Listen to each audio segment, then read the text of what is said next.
avec Fréquence Plus.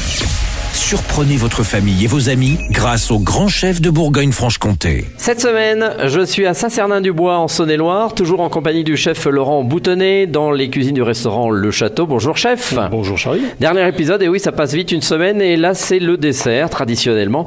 Et là vous nous proposez un millefeuille croustillant de fraises gariguettes. Oui, c'est pas encore trop la saison de la fraise gariguette. Elles arrivent justement, c'est pour ça. Bon alors, qu'est-ce qu'il nous faut? Les fraises, forcément. Il nous faut des fraises, oui, bien sûr. Donc le millefeuille, nous, on va le réaliser avec une petite tuile, une tuile aux amandes, et non pas avec un feuilletage. Donc il nous faut du beurre, il nous faut du lait, sucre, farine et amandes hachées. D'accord. Alors ensuite.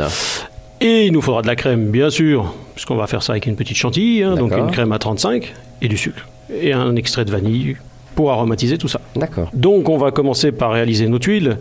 Donc nos tuiles, on va prendre notre beurre et notre lait, notre sucre, farine, amandes hachées, on mélange tous ces petits ingrédients. On va réaliser des disques d'à peu près 10 cm de diamètre. D'accord. Alors il faut en compter 3 par personne, parce qu'on va faire plusieurs couches, bien sûr. Un millefeuille, oui.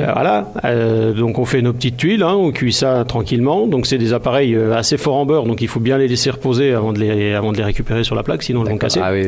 Il faut bien qu'elles durcissent avant. On va donc préparer en parallèle une crème chantilly. Donc moi, je vais vous la faire comme elle doit être faite, donc avec de la crème 35, un fouet. Tout le monde est au 35. J'ai jamais eu quelqu'un en dessous de 35. Si, peut-être une chef une fois. C'est plus compliqué à faire monter, mieux qu'elle soit bien grasse quand même. Donc vous fouettez votre crème, tout bêtement, avec un robot ménager. Maintenant, il y a des belles choses. Vous le sucrez à la fin, et puis vous l'aromatisez avec un petit peu de vanille. D'accord. Et donc après, c'est un dressage de l'assiette, ni plus ni moins. Vous mettez votre tuile en fond d'assiette. Vous mettez votre chantilly soit à la cuillère ou avec une poche à douille, c'est encore mieux. Un petit émincé de fraise. D'accord. On remet une tuile, on remet la chantilly, on remet la fraise et on finit par une dernière tuile. Et on pue. C'est fini, j'ai dit. C'est presque fini. Après, l'idéal, alors on peut faire un petit agrément qui va bien avec. Vous prenez un petit peu de grenadine que vous venez d'étendre avec un petit peu de kirsch. Ah oui. Et un petit jus de citron dedans. Et vous servez ça avec. C'est sans sas. Ah oui, c'était le petit plus. Voilà, des petites choses, des petites astuces de chef. Merci en tous les cas, Laurent Boutonnet, pour cette nouvelle recette. Alors, le restaurant Le Château, vous êtes installé ici à Saint-Cernin-du-Bois depuis combien de temps? Ça fait 13 ans qu'on est là. Ah oui, et alors vous êtes au pied du château. Ce château est vieux, on est au pied, voire même dedans, puisque les cuisines sont sous le château, c'est les caves du château. D'accord, c'est un château médiéval. C'est un ancien prieuré en fait, qui a été retapé aujourd'hui, qui nous héberge nous et à l'étage la mairie. D'accord. Et donc vous êtes installé là face à un lieu magique. Bon, pour l'instant qui est un petit peu moins magique parce que c'est quoi? C'est un lac, c'est un étang. C'est une réserve d'eau potable. C'est les réserves d'eau potable qui alimentent le Creusot.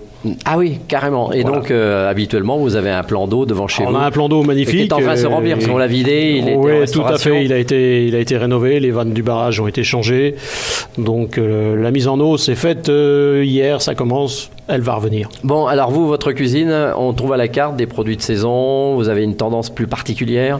Oui, alors on est exclusivement sur des produits frais, le titre de restaurateur étant là, on est bien obligé. Effectivement, on a une cuisine assez gastronomique quand même, totalement basée sur des produits de saison, avec une carte qui est renouvelée à peu près tous les mois et demi. Très bien. Et vous pêchez pas les poissons du plan d'eau? Non, jamais, pour la carte? Non, je manque un petit peu de temps pour ça. Mais bon. Très bien. Merci Laurent Boutonnet. On rappelle que vous pouvez gagner cette semaine un menu pour 2 personnes. Ça sera même un menu dégustation pour 2 ici au restaurant Le Château, ici à Saint-Cernin-du-Bois. Il vous faut vous envoyer le mot papille par SMS dès maintenant au 7 14 15. Papille au 7 14 15. Alors, bonne chance à tous. Et pour le prochain épisode, un autre chef. Et d'ici là, chouchoutez vos papilles. Chaque semaine, découvrez les meilleures recettes des grands chefs de Bourgogne-Franche-Comté. Du lundi au vendredi, à 5h30, 11h30 et 19h30, chouchoutez vos papilles. Fréquence Plus.